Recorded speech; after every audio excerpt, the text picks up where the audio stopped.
करके पहाड़ सा पाप मौन रह जाऊं, राई भर अनुताप न करने पाऊं। थी स नक्षत्र सस निशा ओस टपकाती, रोती थी नीरव सभा हृदय थपकाती। उल्कासी रानी दिशा दीप्त करती थी, सब में भय विस्मय और खेद भरती थी। क्या कर सकती थी मरी मंथरा दासी, मेरा ही मन न रहा निज विश्वासी। नमस्कार मित्रों, मैं संतोष चतुर्वेदी, धनघटा जनपद संत कबीरनगर, उत्तर प्रदेश से। आज इस वीडियो में यूपी बोर्ड 12वीं के काव्य खंड का जो दूसरा अध्याय है, कैकेयी अनुताप, मैथिली शरण गुप्त की रचना है, जो साकेत से ली गई है। ठीक है, इसमें कैकेयी पश्चाताप करते हुए कहती है कि करके पहाड़ सा पाप मौन रह जाऊं। यानी पहाड़ सा मतलब होता है पहाड़ के समान बड़ा, यानी बहुत बड़ा पाप। पहाड़ सा का मतलब क्या हुआ? बहुत बड़ा। क्या होगा? बहुत बड़ा। यानी मैं इतना बड़ा पाप करने के बाद मौन रह जाऊं। कहती है हे राम कि मैं करके पहाड़ सा पाप, यानी पहाड़ के समान इतना बड़ा पाप करने के बाद भी मैं चुप रहूं।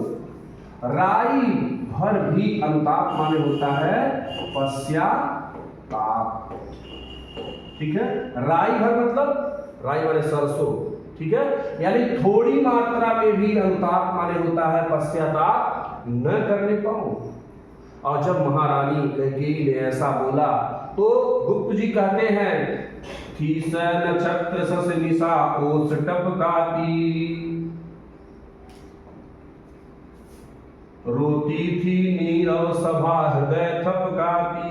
स नक्षत्र माने होता है, स माने साथ, नक्षत्र माने ताराओं के साथ। यानी उस समय जब कैकेयी जी ने इस प्रकार से बोला तो नक्षत्रों के साथ यानी तारों के साथ, सस निशा माने होता है चांदनी रात भी, ओस रूपी आंसुओं को टपका रही थी और रोती थी। नीरव माने होता है शांत, और वह शांत सभा जो बैठी हुई थी, नीरव माने शांत सभा, हृदय थपकाती मतलब होता है अपना छाती पीट पीट करके रो गए। और आगे कहते हैं गुप्त जी कि उल्कासी रानी दिशा दीप्ति करती थी। उल्कासी मतलब एक उल्का पिंड की तरह। उल्का कहते हैं उत्पात का सूचक। कहते हैं जब उल्का पिंड जाता है तो कहते हैं कुछ न कुछ अपशकुन होने वाला है। तो कहते हैं उल्कासी रानी, यानी जो रानी उत्पात का सूचक थी, उत्पात का सूचक, यानी जिस रानी को लोग उल्का सा उत्पात का सूचक मानते थे, वह दिशा दीप्त करती थी। वह अपने इस व्यवहार के द्वारा, अपने इन चरित्रों के द्वारा दिशाओं को, दीप्त माने होता है रोशन कर रही थी, दिशाओं को रोशन कर रही थी। और वहां पर उपस्थित जितने लोग थे, चाहे वो आकाश में देवता हो और चाहे धरती पर सभा में लोग बैठे हुए, सबके अंदर भय माने होता है डर, विस्मय, आश्चर्य, और खेद माने होता है कष्ट। यानी सबके अंदर एक साथ डर, आश्चर्य और खेद भर रही थी। अब डर कौन रहा था? देवता। कहीं ऐसा न हो कि इस प्रकार से राम वापस चले जाएं और जिस लिए इनका जन्म हुआ है वह कार्य अधूरा रहे।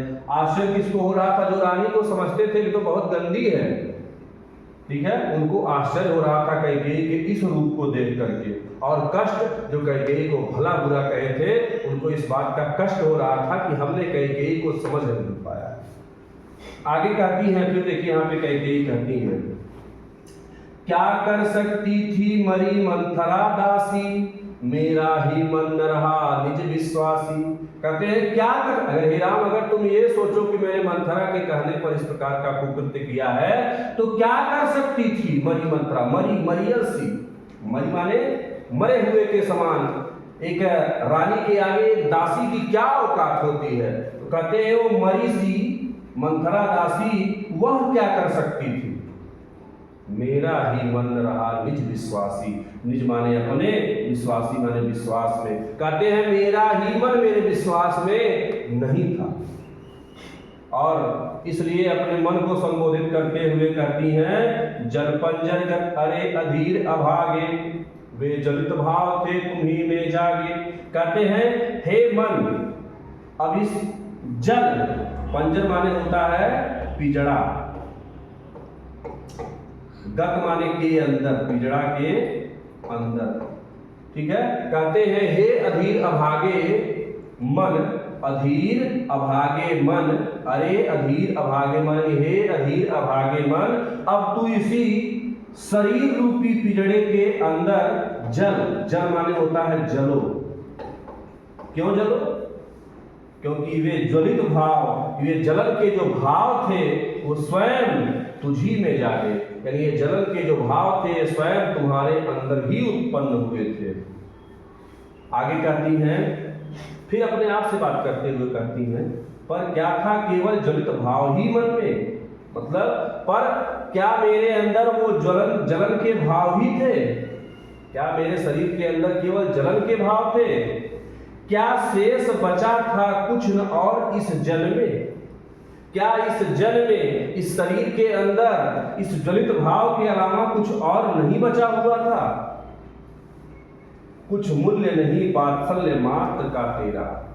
कहते हैं कि, कहती है कैकेयी कि क्या वात्सल्य की कीमत, यानी जो बच्चे से माँ प्रेम करती है उसे कहते हैं वात्सल्य। कहते हैं क्या वात्सल्य की, मूल्य माने होता है कीमत, क्या तेरा, मतलब इस मन के अंदर क्या वात्सल्य की कोई कीमत नहीं थी, ठीक है।